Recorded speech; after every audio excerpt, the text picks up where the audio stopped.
Hello everybody and welcome back to the new VR news. As always, I am Mateo311 and this is your channel for everything VR related. I thought today's news video was going to be bland, but as I jump into my notes, we have a lot to go over. This includes the cloud VR game streaming service Plutosphere going into beta for the Quest, confirmation that Project Cambria is still scheduled for 2022, the PlayStation VR 2 website goes live, and finally there's a lot of new releases and game updates to go over. There are of course links and timestamps in the description, but before we jump in, this video is brought to you by Kiwi Design, one of my favorite sites for VR accessories. They just released some brand new Quest 2 hand straps that'll give you that Valve Index feel and allow you to completely let go of the controllers. They also have plenty of other accessories like controller weights for those of you who work out in VR, cable management systems, and my favorite accessory, their super durable and extra comfy Quest 2 Elite strap. There are links down in the description, and don't forget to use discount code Mateo311 for 5% off and to help support this channel. Okay, so let's start things off for the early birds, and that's a free App Lab key to Loam Sandbox. This relaxing VR garden simulation is available now, and it's perfect for those of you who just want to chill out. You'll harvest and sell crops, then use the money you've earned to buy new seeds and decorations. While this definitely isn't my style, I know plenty of people who use VR to just chill out. So if you're interested, maybe you'll be the lucky person to grab that key, or you can go pick this up from the App Lab. Okay, so let's move into some other new releases, and like usual, I missed a few last week.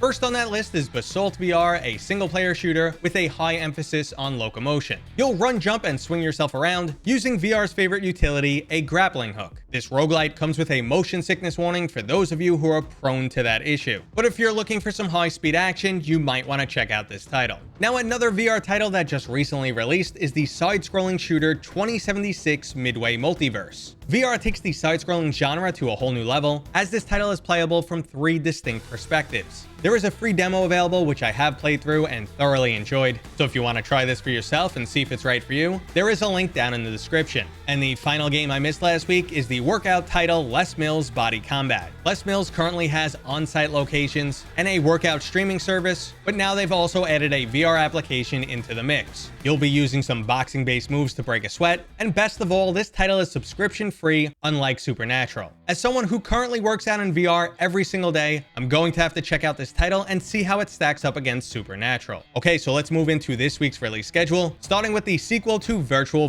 Reality. Have your consciousness uploaded into a quirky metaverse, and then watch things go very, very wrong. The original title released back in 2017 and remains a classic. The sequel looks to be bringing some more action and witty banter. I'm currently playing through this right now and we'll have some more information for you guys next week. But if you already know you want to pick up this game, it will be available this Thursday, February 10th for the Rift and Quest platform, and then the following week on Steam. Now, also releasing on Steam this week is Lucky Fish Bread. If you needed a new cooking title that's a bit different, well, here you go. You'll have to maintain your fish bread food stall through a series of missions, and you'll get to enjoy some comedy-based cutscenes. Again, not exactly my style, but I did enjoy playing Cookout a Sandwich Tale, and I know people who love Job Simulator, so maybe this title is right for you. And the final new release for this week is Time Patrol, a single-player shooter featuring 40 levels and 4 different timelines to jump between. There's also a local player hot seat mode available that'll have you passing the headset back and forth between your friends to find out who's the best gunslinger or who has the best accuracy.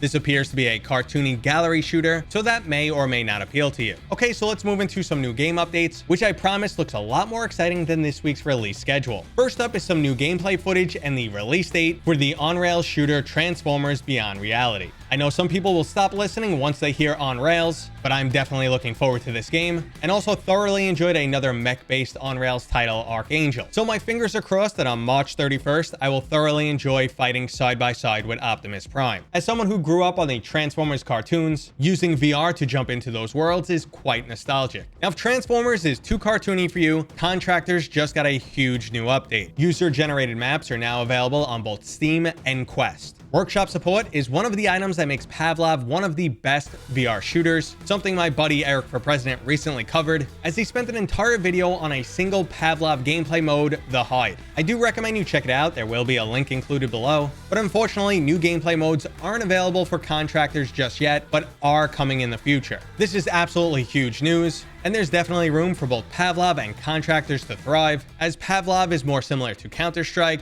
and Contractors is closer to Call of Duty. All in all though, this is a huge new update. Speaking of updates, we have the new release date for the Steam version of Warhammer 40k Battle Sister. The shooter originally released on the Quest platform, then the Rift, but the Steam version was pushed back a bit. If you've been waiting to jump into the gruesome, war-torn world of Warhammer 40k, well, you'll be able to do so on March 8th. Now we also get a look at some visual upgrades for the Stride multiplayer. Stride is a parkour-driven single-player shooter, but in multiplayer it's a lot more like Gorilla Tag and looks like Rec Room. It's a really strange direction, as the single-player version is always touted as Mirror's Edge in VR, and then the multiplayer turns into this much more kid-centric blend of pre-existing titles. As of making this video, it looks like applications for the closed beta are no longer open, but I'll keep you guys updated with any new information. Speaking of updates, Resident Evil 4 finally got some left-handed features. This was a personal oversight when I tested the game at launch, and just like many developers, I completely neglected left-handed people. Fun story, both of my brothers are left-handed, and were so frustrated at the lack of support or availability of tools for left-handed people that they basically taught themselves how to do everything besides write with their right hand. I wouldn't want to see anyone else have to experience that hell, so I'm glad to see you can finally switch the analog stick in Resident Evil 4. Now, an even cooler update is coming to the classic multiplayer mech shooter, Vox Machinae.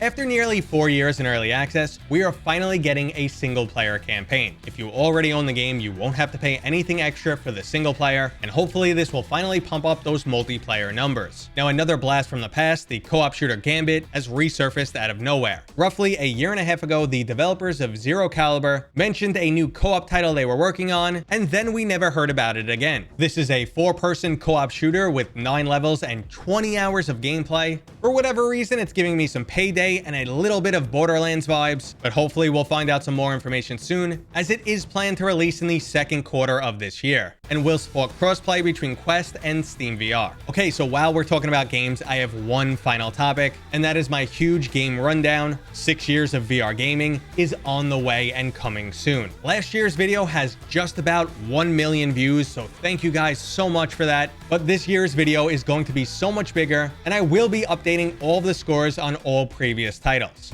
I can't wait to share it with you guys, but man, is it so much work. So make sure to subscribe and ding that bell so you don't miss it, as it's coming in the near future. But for now, let's move on to cloud-based gaming with Plutosphere. If you only have a Quest and wanted to experience titles like Boneworks or Half-Life Alyx, Plutosphere will let you do just that. Now, you will need to sideload this application. You'll need to own games from either Steam or the Epic Store, and it uses a token system for how much you're actually allowed to play. You'll have a limited number of tokens, and then after that, you'll have to pay to play. If this will change in the future is to be determined, and there are some additional hurdles to get over, like the fact that there's no persistent storage, so you'll need to re-download games, and you won't be able to set up something like a modded version of Skyrim. I have tried Plutosphere, and as of right now, it's an amazing proof of concept, and I'm really looking forward to see where this goes. Speaking of seeing where things are going, the new PlayStation VR 2 website is up. Unfortunately though, there's no new news on this website. Still no release date or a picture of the actual headset itself, but you can now sign up for pre-order notifications. I'm not expecting the official release until sometime late this year, but I really think Sony's gonna bring their A game to VR. Now, a headset that has basically been confirmed for 2022 is Meta's new Project Cambria.